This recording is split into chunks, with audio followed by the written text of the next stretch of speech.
Rajkot Ahmedabad highway પર માલિયાસણ નજીક પણ આવી જ સ્થિતિ છે, એટલે કે બિસ્માર રસ્તાઓ જોવા મળી રહ્યા છે। રાજકોટ અમદાવાદ હાઈવે પરના માલિયાસણ નજીકના ગ્રામ્ય વિસ્તારોના લોકો અને વાહન ચાલકોનો વિરોધ। બ્રિજ નીચે ખાડા અને સોખડા જતા રસ્તા પર મોટા મોટા ખાડા પડતા ગ્રામજનો વિરોધ કરી રહ્યા છે। સ્થાનિકોનો આરોપ છે કે છેલ્લા 1.5 વર્ષથી રસ્તો બિસ્માર છે। હાઈવે પર બ્રિજની બાજુમાં મોટા મોટા ખાડા પડ્યા છે। રોડ પર મસમોટા ખાડાને લીધે સોખડા, નકરાવાડી, ધમલપર, પીપળિયા, ખોજડિયા, નાગલપર, નવાગામ, રૂડા ટ્રાન્સપોર્ટ નગર સહિતના વિસ્તારોના રહીશો અને વાહન ચાલકો 1.5 વર્ષથી હાલાકી ભોગવી રહ્યા છે।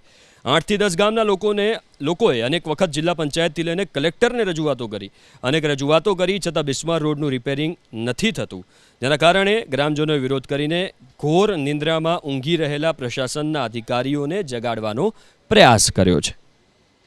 તો અમારી એવી રજૂઆત છે સરકારશ્રીને કે બને તેટલો ઝડપથી આ રસ્તો કરે અને બ્રિજની અંદર પણ માલિયાસણ બ્રિજની અંદર આ બ્રિજની અંદર અત્યંત ખાડા છે। અવારનવાર ટૂંકમાં મેટલિંગ નાખવા છતાં ખાડા પડી જાય છે, તો એમાં અવારનવાર રજૂઆત કરે છે અને સ્ટ્રીટ લાઇટો ઓવરબ્રિજની હાઈવે રોડની બંધ છે એને પણ અનેકવાર રજૂઆત કરેલ છે કે રોડ નહીં તો ટોલ નહીં, એના અનુસંધાને અમે આજ કુવાડવા રોડ જે અમદાવાદ હાઈવે કહેવાય એ અમદાવાદ હાઈવે ઉપર અત્યારે અમે જે કાર્યક્રમ આપી છીએ હવે કે આ જે અત્યંત ખાડાની પરિસ્થિતિ છે તો સરકાર શ્રી દ્વારા અને યોગ્ય પગલાં લેવામાં આવે, જવાબદાર વ્યક્તિ સાથે પણ પગલાં લેવામાં આવે, કારણ કે આ રોડ બને છે તો એની ટાઈમ લિમિટ મર્યાદા હોય છે કે ભાઈ 2 વર્ષ સુધી આનું મેન્ટેનન્સ કરવાનું હોય, પણ 2 મહિના થતા નથી। છોકરાથી વાંકાનેર જવાનમાંથી આજથી 10-12 વર્ષ આવડા રસ્તો 12 વર્ષથી આ પોઝિશન આજ છે।